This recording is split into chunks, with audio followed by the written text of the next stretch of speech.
ആമേൻ, ആമേൻ. യേശുവിൻ്റെ ഏറ്റവും പ്രിയമുള്ള കുഞ്ഞെ, യോഹന്നാൻ 20:29 യേശു പറഞ്ഞു, നീ എന്നെ കണ്ടതുകൊണ്ട് വിശ്വസിച്ചു. ഒരുപാട് കേട്ട വചനമാണ്.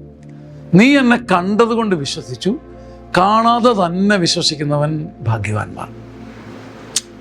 നമുക്ക് നേരിട്ട് അനുഭവം കിട്ടി, ഒരു സൗഖ്യം കിട്ടി, ദൈവത്തിൻ്റെ ഒരു സാന്നിധ്യം നമ്മൾ കണ്ടു, അത്ഭുതകരമായൊരു അനുഭവം ഉണ്ടായി. വിശ്വസിക്കുവാനും പുറകെ നടക്കാനും സ്ലീവ ചുമക്കാനും നമുക്ക് എളുപ്പമാണ്. പക്ഷേ ഡോർമൻ്റായിട്ടുള്ള ജീവിതാനുഭവങ്ങൾക്കിടയ്ക്ക്, ഡോർമൻ്റായിട്ടുള്ള ദൈവിക അനുഭവങ്ങൾക്കിടയ്ക്ക് കർത്താവിൻ്റെ സാന്നിധ്യമുണ്ട്. പക്ഷെ പ്രകടമായിട്ട് ഞാനൊന്നും പ്രത്യക്ഷത്തിൽ അത്ഭുതകരമായി കാണുന്നില്ല.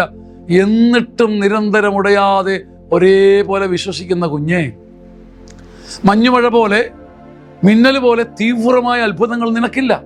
നീ ഒരു സാധാരണ മനുഷ്യനാ. വിയർത്തും കഷ്ടപ്പെട്ടും കുനിഞ്ഞും പഴികേട്ടുമൊക്കെയുള്ള നിന്റെ കൊച്ചു ജീവിതത്തിൻ്റെ ഇടയ്ക്ക് പോലും കർത്താവിൻ്റെ സ്നേഹ സാന്നിധ്യം ഡോർമൻ്റായി മങ്ങി നിന്റെ പിന്നാലെ നിഴല് പോലെ ഉണ്ടെന്ന് വിശ്വസിച്ച് നേരിട്ട് അത്ഭുതങ്ങൾ കാണാതെ തന്നെ അവൻ്റെ സ്ലീവായെ നെഞ്ചിൽ ചേർക്കുന്ന കുഞ്ഞെ, അത്ഭുതങ്ങൾ നേരിൽ കണ്ടവരെക്കാൾ നീ ഭാഗ്യവാനാണ്, ഭാഗ്യവതിയാണ്. ഈ മഹാഭാഗ്യം എപ്പോഴും മുറുകെ പിടിക്കാനും തളരാതിരിക്കാനും ദൈവത്തിൻ്റെ ആത്മാവ് നിന്റെ നെഞ്ചത്ത് കൈവച്ച് നിന്നെ ശക്തിപ്പെടുത്തട്ടെ.